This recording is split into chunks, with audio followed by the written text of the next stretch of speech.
अस्सलाम वालेकुम, hello and welcome to sports room. मैं हूं आपका मेजबान नजीबुल हसनैन। ये रिपोर्ट आपने मुलाहिजा की, समझ नहीं आ रहा कि तीसरी पोजीशन पे खुश हों या ये सोचें कि पाकिस्तान की हॉकी इस हाल में आ गई है कि एशियन चैंपियंस ट्रॉफी में भी तीसरी पोजीशन बड़ी मुश्किलों से हाथ आई है। पाकिस्तान टीम के जो ये पेनल्टी शूट आउट की मोहब्बत है, इसका दर्द अब जाता नहीं है क्योंकि ये एक ऐसी आदत बन गई है। मसला ये नहीं है कि हम पेनल्टी शूट आउट में वीक हैं, मसला ये है कि इस वीकनेस पे कोई काम नहीं हो रहा। एक तवील अरसे से ये प्रॉब्लम है। चाइना से हमको नहीं हारना चाहिए था, हमारी एक्सपेक्टेशन थी कि हम फाइनल खेलेंगे हिंदुस्तान के साथ। खैर, इंडिया को अपनी कामयाबी पर बहुत बहुत मुबारकबाद। स्टूडियो में हमारे साथ मौजूद है हॉकी का एक बड़ा नाम, फॉर्मर ओलंपियन वसीम फिरोज साहब। अस्सलाम वालेकुम, welcome to the show. Thank you. फिर आपने बुलाया, आप खूबसूरत लग रहे हैं और खूबसूरत बातें करेंगे अभी आप मुझसे। अरे खूबसूरत क्या, ये तो अब आदत सी हो गई है हमें। पाकिस्तान हॉकी को आप देख के सोचते होंगे कि कहां से कहां आ गई है। एक पाकिस्तान की हॉकी जो आजादी के बाद से लेके मैं कहूंगा 2005-6 तक जिस तरह से रही, और उसके बाद से अब अगर हम देखते हैं तो डिसअपॉइंटमेंट ही नजर आती है। इस इवेंट में ऐसा फील हो रहा था कि पाकिस्तान कुछ बेहतर खेला, हमारे यंग लड़के जो हैं उन्होंने कुछ अच्छी परफॉर्मेंस दिखाई। खिलाड़ियों को हम ब्लेम नहीं कर सकते क्योंकि मैं समझता हूं कि जिस तरह के पैसे मिलते हैं, जिस तरह की फैसिलिटीज हैं, लड़के हॉकी उठाते हैं, यही बड़ी बात है। तो कहाँ गलतियां हो रही हैं जो हम कुछ आगे नहीं बढ़ पा रहे? गलतियां तो बहुत सारी नजीब। बात यह कि आपको पता है कि लास्ट हम पिछले 8-10 सालों से किस अपने जिसे कहते हैं मुश्किलात में पड़े हुए हैं। फेडरेशन खड़ी नहीं हो रही एक जगह पे, सियासत अंदर आ गई है, पैसों का पता नहीं है कहाँ जा रहे हैं, खुद बुद हो रहे हैं। अब बात सिर्फ ये है कि अगर आपने अच्छा करना है, बेहतर करना है तो सबको एक होना पड़ेगा। और फिर आपको जो पॉजिटिव नेचर पे आप चल रहे हैं वो लड़के हैं। मेन लड़का खेलेगा, आपकी फेडरेशन जीतेगी, आवाम जीतेगी, गवर्नमेंट जीतेगी। लड़का अच्छा नहीं खेलेगा तो आपका कुछ भी मिलेगा नहीं आपको। तो बात यह है कि अब बार बार टीम को तोड़ना, फिर नया कोच आ जाता है, अपनी मनपसंद टीम लेता है, फिर तोड़ता है, तो बच्चे का कॉन्फिडेंस लेवल बिल्कुल शटर हो जाता है, गायब हो जाता है। तो बच्चे को आप खेलने दें, एक कोच रखें। अब ताहिर जमान आया है तो देखिए, मैं पाकिस्तानी। पहले तो मुझे ये बताइए, इतने शॉर्ट नोटिस पे आप पहले कोच लाते हैं, फिर आप क्या एक्सपेक्ट करेंगे? अभी तो टीम संभाली थी और इवेंट पे जाना पड़ गया। देखिए, बात ये कि शॉर्ट नोटिस पे टीम लेके गए, ठीक है ना। लड़कों के माइंड से भी खेलना होता है, उनकी फिटनेस भी देखनी होती है, सारी चीजें देख के एनालाइज करके फिर टीम जाती है। अब एशियन चैंपियंस ट्रॉफी में आपको पता है कि आपकी जो टॉप टीमें थी, जिसमें से आपकी चाइना थी, जिसकी आपकी एशिया में जो पाकिस्तान 4-5वें नंबर पे थी, अब ये तीसरी आ गई है, ठीक है ना। अल्लाह का करना अच्छा हो कि अच्छा खेले लड़के और पॉजिटिव ताहिर ने खिलाया। दूसरी बात ये थी कि आप इंडिया, क्योंकि आपको पता है ब्रॉन्ज मेडल लिया हुआ ओलंपिक के अंदर और एक रैंकिंग में वर्ल्ड के अंदर 5वें नंबर पे है पाकिस्तान, 16वें नंबर पे। तो अब आप 5वें नंबर की टीम जो है वो, और कहाँ 16वें नंबर की टीम, फिर भी आपने उससे फाइट की और 2-1 से आप हारे। लेकिन इंडिया ने अपनी फुल स्ट्रेंथ नहीं खिलाई थी उस मैच में। उनको पता था कि पाकिस्तान के खिलाफ ये एक डेड रबर है। वो ऑलरेडी सेमीफाइनल में क्वालिफाई कर चुके थे, उन्होंने अपने मेन खिलाड़ियों को रेस्ट दिया। मगर नजीब, आपको ये भी पता है कि आपने चाइना ने भी फुल स्ट्रेंथ नहीं खिलाई थी अपनी, जिसमें 5-1 से पाकिस्तान पूल पे जीता है। और फिर चाइना ने जब अब सेमीफाइनल में आए तो चाइना ने पाकिस्तान को स्ट्रोक पे हराया, ठीक है ना। पूरी स्ट्रेंथ के साथ खेले, होम क्राउड भी था उनका, और उन्होंने इनको मार्क भी कर लिया था कि इनकी क्या कमजोरियां हैं और क्या इनका स्ट्रॉन्ग पॉइंट है। क्या हम ओवर कॉन्फिडेंस का शिकार हुए? हमें लग रहा था कि हमारा फाइनल इंडिया के साथ तय है। मेरे ख्याल लड़के ओवर कॉन्फिडेंस भी थे और फिटनेस की भी कमी है लड़कों की। वो फिटनेस जो तीसरे चौथे क्वार्टर में जो जोर लगता है ना, होना चाहिए। तीसरे क्वार्टर में तो आप तो पूरा स्ट्रेंथ आप अपना शो करते हैं, अपनी वर्थ शो करते हैं। मेरा ख्याल है वो वर्थ मुझे पैचेस में नजर आई। अच्छा, पैचेस की जहां तक आप बात करें ना, तो specially I would like to mention कि जो हम जापान से खेले थे ना 2-1 वाले मैच में, उसमें थर्ड क्वार्टर में जो हमने फोर्स मारी थी आखिरी 5 मिनट में, जी जो फोर्स लगी है, जी बिल्कुल, शाहिद ने 2 गोल किए, ठीक है ना। और आखिरी सेकंड पे आप पे गोल हो गया। आप जीता हुआ था मैच जापान का, और आखिरी सेकंड पे एक बॉल, तो अगर उस तरह से खेलते तो मुझे लगता है इस इवेंट में हम बहुत आगे होते। ये तो देखे ना, ये वही फिटनेस लेवल की बात आ गई कि 3 एस प्लेयर थे आपके। एक था हनान शाहिद, ठीक है ना, दूसरा आपका था राना नवीद लड़का जो है वो था, और ये 2 लड़के ऐसे थे कि जो आपको पेनिट्रेट करते थे अंदर जाके, ठीक है ना, अटैक करवाते थे। बाकी टीम तो आपकी ठीक थी, सूफियान वगैरह भी अटैक करा, सूफियान ने भी बड़ा अच्छा अटैक किया। मैं तो यही बोलूंगा कि आगे हमारे पास अब क्योंकि आपको ब्रॉन्ज मेडल एशिया में मिल गया, ठीक, आपको मिल गया है, 3rd पोजीशन का मेडल मिल गया, और आप विक्ट्री स्टैंड पे आए, 3रे नंबर पे आ गए। मैंने कहा आप 4-5वें पे खेल रहे थे, ठीक है ना। लास्ट आप अदनान शाह में हारे। एक मुझे तो एक समझ में नहीं आता। चीज है ना, मुझे ये बताइए, ये हम क्या इस पे वर्क नहीं कर रहे हैं? हम क्या ऑपोजिशन का गोलकीपर रीड नहीं करते हैं? पेनल्टी शूटआउट का प्रॉब्लम क्यों है? ये अजलान शाह में भी हमारे साथ हुआ, यहाँ भी हुआ। ऐसा लगता है कि हमें ये जो नया पेनल्टी शूटआउट लेने का तरीका ये हमें आता ही नहीं है। देखिए बात ये कि एक तो पेनल्टी कॉर्नर और एक पेनल्टी शूटआउट, ये दोनों अलग अलग शोबे हैं, ठीक है ना, और दोनों में हम बुरी तरह से नाकाम है। मेरा ख्याल है इस इवेंट में जितने पेनल्टी कॉर्नर्स हमने मिस किए, ये भी अगर स्टैट्स निकाले जाए तो ये भी कोई रिकॉर्ड होगा। मिले, मैंने तो अपना कहा था कि आप राना मुजाहिद से मेरी बात हुई है, ताहिर जमान को भी सोचना चाहिए इस पे कि एक आपके पास वर्ल्ड रिकॉर्ड तोड़ा हुआ एक सोहेल अब्बास है, बिल्कुल खुदारा। आप जब आप बाहर पैसे देते हो ऑल्टमेंट वगैरह को, घर में वो पैसे मांग रहे हैं ना आपसे, आप इतना पैसा वैसे ही आपका खुद हो जाता है, आप अपना पैसा कहाँ जाता है। आप उसको बुला के बच्चे को हॉलैंड से बुलाएं, उसको इज्जत के साथ बुला के बोले भी आप हमें 10 प्लेयर हम आपको देते हैं, आप 5 तो निकाल देंगे, वर्ल्ड क्लास निकालेंगे ना। बिल्कुल सही बात। जब 100 पुशे फेंकवाएगा, वो 100 जो है ड्रैग फिक लगवाएगा, 2-2 घंटा बच्चे को देगा, हाथ में छाले निकलेंगे तो स्ट्रेंथ बढ़ती है, ठीक है ना, क्योंकि आप लगातार फेंकते रहेंगे तो आपके हाथों में से छाले निकल जाते हैं, मतलब खून निकलता है, भी देखा है मैंने खालिद बशीर वगैरह के। तो बात यह है कि अगर आप सोहेल अब्बास को बुलाते हैं और उस शोबे को मजबूत करते हैं तो मैं आपको बताऊं हर विक्ट्री आपको मिलेगी। दूसरी बात है कि आपने जो अभी पेनल्टी शूट आउट की बात की, हम लगातार पेनल्टी शूटों पे हार रहे हैं, आपको देखा होगा, लांचा में भी हार गए जापान से, फिर आप यहाँ चाइना से हार गए स्ट्रोक पे।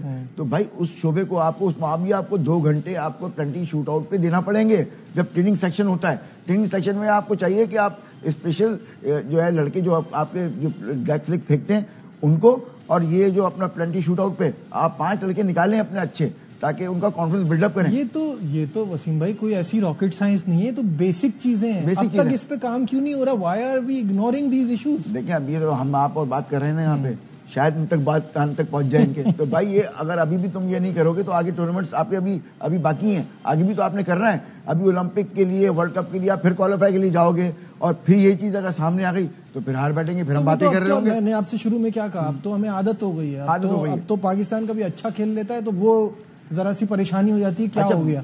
अच्छा ये मुझे बताइए पहले, अब अगर हम एक एक करके सबके स्कोर देखते जाते हैं, मलेशिया वाला मैच भी हमें जीतना चाहिए था, 2-2 में हमारे हाथ में गेम था पूरा।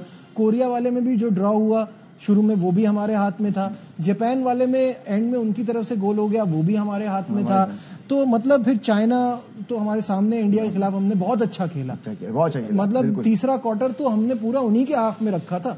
तो ये मुझे समझ नहीं आ रहा कि एक स्टेप आगे बढ़ते हैं फिर 2 स्टेप पीछे चले जाते हैं। जहां हमें थोड़ा सा लगता है हॉकी इंप्रूव हो रही है वहां काम खराब हो जाता है। लेकिन डिपेंडेबल प्लेयर होते हैं ना, डिपेंडेबल एवरेज गेम देते हैं। जैसे हम लोग अपने जमाने में शहबाज सीनियर रन डाउन करता था, फरद खान करता था, ताहिर जमान खुद करता था रन डाउन, कमर इब्राहिम, हम लोग इंडिविजुअली रन डाउन करते थे, ठीक है ना।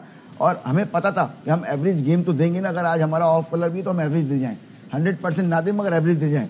तो इसमें से बच्चे एवरेज देते हैं और फिर ब्लो आ जाते हैं नीचे, एवरेज से भी नीचे आ जाते हैं। एवरेज तो एक आध मैच में आपको नजर आ गया, किसमें आगे जी एवरेज मैच, आपने 5 गोल मार दिया आपने अपना चाइना को पूल मैच के अंदर, वो आपको नजर आया जी एवरेज गेम के अंदर। 100% वो भी नहीं था शूट आउट कि आपने बहुत अच्छा खेला हो। आपको 100% देने के लिए आप ये सुनिए, जिस दिन 100% आपका ऑफ कलर भी होगा तो आप कम से कम एवरेज तो खेल लेंगे। वो एवरेज होता है वो विनिंग होती है एक्चुअली। अब बिल्कुल ब्लो चले जाएंगे तो जैसे आप हार गए चाइना से, ये था, चाइना से हारे आपको सेमीफाइनल में, तो ये ब्लो था। तो बात सिर्फ ये बोलूंगा नजीब, आप हॉकी को समझते हो काफी अच्छे से, आप इस पे हमसे कमेंट्स दे रहे होते हो, हम बता रहे होते हैं। बात ये है कि अभी नया कोच है, जंग तो चल रही है अंदर, जो चल रही है जो भी है वो अंदर की जंग है, मगर लड़कों पे असर ना पड़े। हमारी देखिए आज कॉम ने बड़ा इंटरेस्ट लेके देखा, आपने भी काफी जो है इसको अपने चैनल के तवक्को से बड़ा उठाया राइट हॉकी को, क्योंकि क्रिकेट तो हम देख ही रहे हैं मगर हॉकी को भी ऊपर आना है, कौमी खेल है हमारा। तो मेरा ख्याल ये है कि इससे अच्छा राइट टाइम नहीं होगा कि जो सेलेक्शन कमेटी है और सेलेक्शन कमेटी और जो कोई चेयरमैन हमारे हैं और जो हमारे सदर हैं, उनको चाहिए कि सब ओलंपियंस को जमा करें, ठीक है ना। ठीक है, जो पास में हो गया भूल गया उसको, हम फिर कह रहे हैं बार बार कि सबको जमा करें। जो हुआ है वो हिसाब किताब बाद में होता रहेगा, जो हुकूमत को दे रहे हैं या कोर्ट में केसेस लगे हुए वो अलग है, बिल्कुल। मगर आप सबसे पहले अपनी बच्चों को देखें, उनकी नौकरियों को देखें। अभी तक जॉब नहीं है बच्चों के पास, ये बड़ा इंपॉर्टेंट टॉपिक है, इस पर हम बात करेंगे on the other side of this break. यहाँ लेते हैं एक छोटा सा कमर्शियल ब्रेक, हमारे साथ रहिए।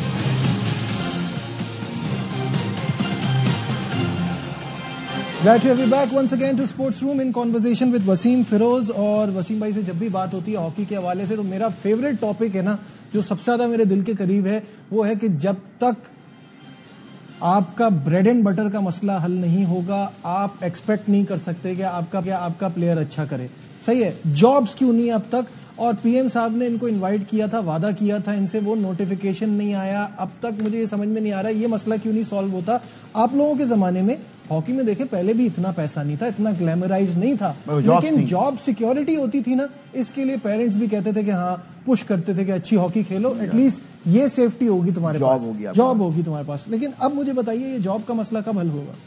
यार अभी तो आपको पता है कि जब अजलान शाह के फौरन बाद जो है, जब हमें फाइनल खेलें बहुत अच्छे बाद और हम हार गए थे, उसके बाद पीएम ने हमें इनविटेशन दी थी। मैं भी मुझे भी बुलाया था, और इस्लाउद्दीन, मैं और समीउल्लाह, क्योंकि मैं जा नहीं सका था उस पीएम की इनविटेशन पे, क्योंकि मदर की तबीयत ठीक नहीं थी। वहाँ ये पता चला कि भाई ये जब हमने चैनल पे देखा और जब रिपोर्टें वहाँ से आ गई कि भाई पीएम साहब ने जो है हमारे, क्योंकि हमारे चीफ कैप्टन भी हैं वो, शहबाज शरीफ साहब हमारे चीफ कैप्टन भी हॉकी, तो राना मशहूद साहब ने उसे कहा, बाकायदा वहाँ बैठ के उन्हें अपना ऐलान किया कि जी मैं लड़कों की जॉब्स बहाल करूंगा, डिपार्टमेंट्स को लेटर लिखूंगा, नोटिफिकेशन निकालूंगा कि डिपार्टमेंट को बोलूंगा कि मेरे लड़कों की जॉब को बहाल किया जाए, ठीक है ना।